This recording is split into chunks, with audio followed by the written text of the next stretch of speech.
Após passação de pano pro Hamas, a popularidade do presidente Lula despenca. Olá, eu sou Marcela, repórter digital do canal Saiu no Diário Oficial Notícias. Se inscreva e ative o sino para receber notícias diárias sobre os principais acontecimentos da política brasileira, como, por exemplo, decretos presidenciais, decisões do STJ e STF e muito mais.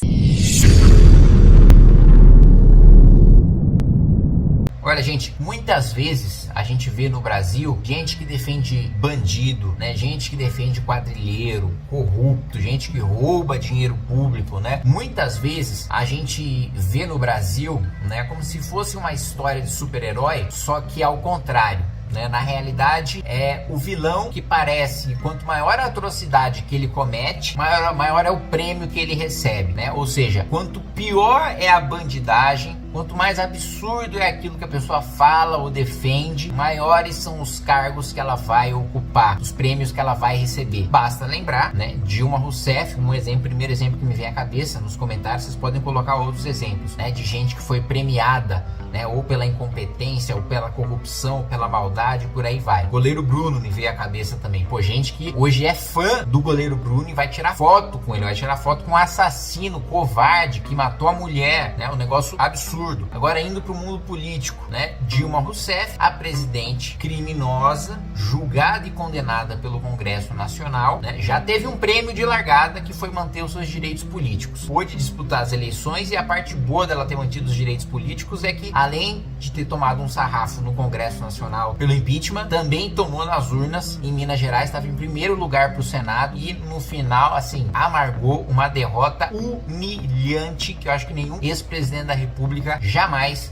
sofreu uma derrota tão humilhante quanto a ex-presidente Dilma Rousseff sofreu nas urnas. Mas depois ela foi premiada com um cargo no Banco dos BRICS, com a presidência do Banco dos BRICS, um banco importantíssimo, estratégico para o Brasil, para os brasileiros, para os empresários brasileiros que precisam de crédito mais barato, e que foi ali aparelhado pela companheirada, pela camaradagem. Vale lembrar também que foi concedido um cargo num banco para um comunista, né? Quem não se lembra daquele influenciador comunista que vivia falando em ditadura do proletariado, em revolução, e no final das contas aceitou um carguinho num banco, né? Pois muito bem, eu acho que vale até, antes da gente passar para os recados, editor, colocar o vídeo do Lula, um vídeo patético do Lula falando, né, de é só chegar lá, ligar quem é que se dá bem com o presidente do Hamas, falar, porra, liberta aí os reféns aí, pô, pra que isso? Olha, ô Lula, tem o presidente de tal país que é amigo do Hamas, é pra esse que eu vou ligar. Ô cara, fala pro Hamas libertar o refém, porra, fala pro cara libertar os reféns, pra que ficar com o inocente lá detido? Liberta, tem gente que precisa de remédio pra tomar, tem gente que tem arma,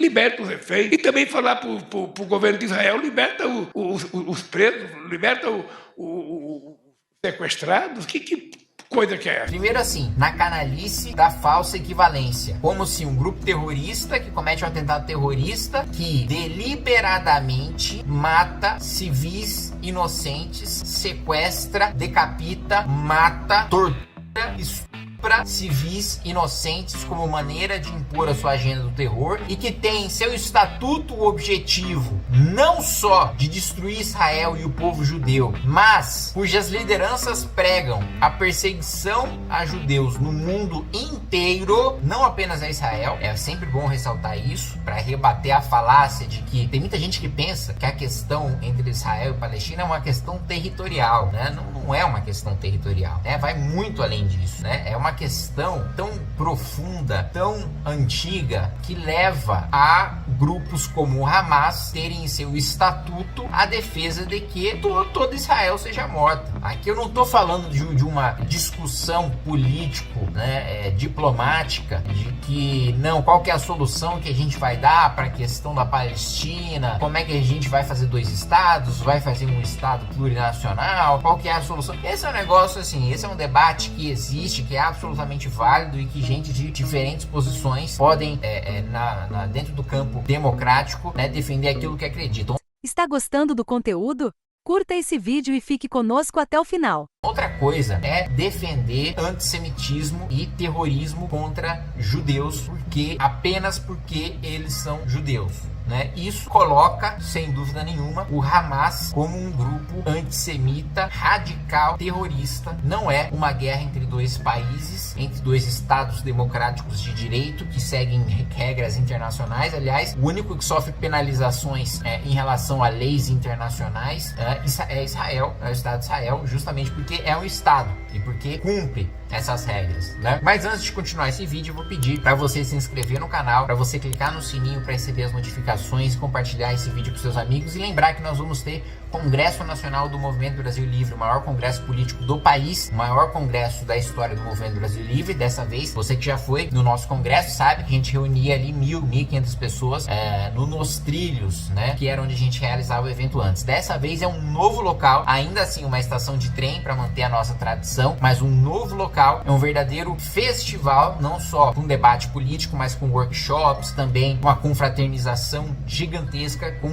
agora eu posso dizer, milhares de pessoas que vêm aí ao redor do Brasil para comparecer no Congresso do MBL. Se você quiser comparecer, basta clicar no link na descrição. Muito bem, então depois de toda essa passação de pano e que Lula se nega a chamar, primeiro, vamos lembrar, né, tanto Itamaraty como Lula se negavam a falar em Hamas. No começo eles não queriam falar em Hamas, eles falavam, israelenses mortos, né, judeus mortos. Parecia que era de causa natural, né, porque você não via falar em Hamas. Aí falaram, o Hamas, né, que cometeu esses ataques, etc e tal. Aí passaram a repudiar os ataques do Hamas por muita pressão popular, mas não abriram mão de uma convicção deles de que o Hamas, ele é uma representação legítima, de que o Hamas não é, como de fato é, mas na cabeça deles, na defesa deles e na tese deles, eles não consideram, né, uma organização terrorista, né? Então, o Hamas é uma organização terrorista e isso não é reconhecido de nenhuma maneira pelos petistas, pelo governo, pelas esquerdas, assim, dificilmente. São exceções excepcionalíssimas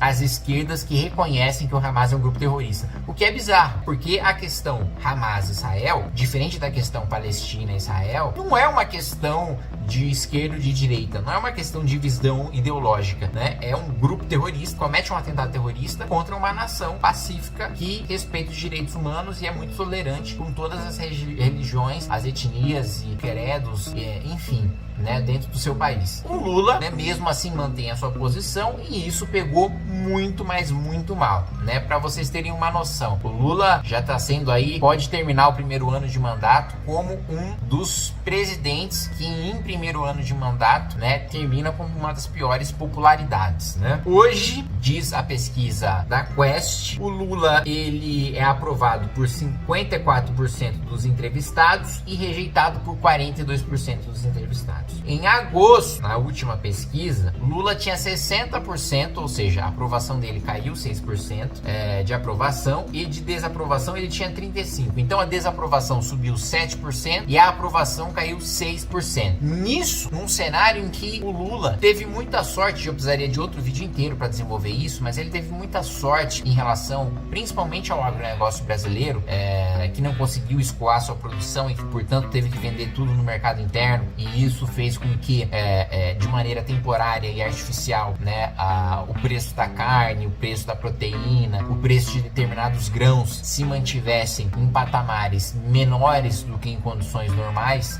Outra sorte do Lula é ter o Roberto Campos Neto como presidente do Banco Central, que mantém a inflação controlada e não chuta o pau da barraca, mesmo com os ataques do Lula, da Glaze, do Lindbergh, por aí vai. Mesmo com toda essa sorte, o Lula, pelas suas próprias declarações, consegue se afundar. E isso fortalece a minha tese de que o governo vai ficar cada vez mais fraco, porque cada vez mais as políticas, principalmente as políticas econômicas, vão se demonstrar, né, um verdadeiro desastre. A nossa economia vai afundar, né, e para mais do que já está afundada, e isso vai se refletir eleitoralmente. Muitas vezes acho que o Guilherme Boulos está aí pensando que o Lula vai ser um grande cabo eleitoral, porque hoje tem uma boa aprovação na capital, na cidade de São Paulo, que é mais esquerdista do que o interior de São Paulo. Eu acho que ele está absolutamente enganado, né? Quando chegar no período eleitoral né, no ano que vem, já com um governo extremamente desgastado, já com o governo chutando o pau da barraca nos gastos públicos para eleger seus prefeitos, seus vereadores, e ainda assim, né, não conseguindo eleger boa parte deles, mas causando um rombo no país e uma crise de confiança que faz a economia afundar e a popularidade do governo cair, principalmente em grandes centros urbanos, aí, meu amigo, eu acho que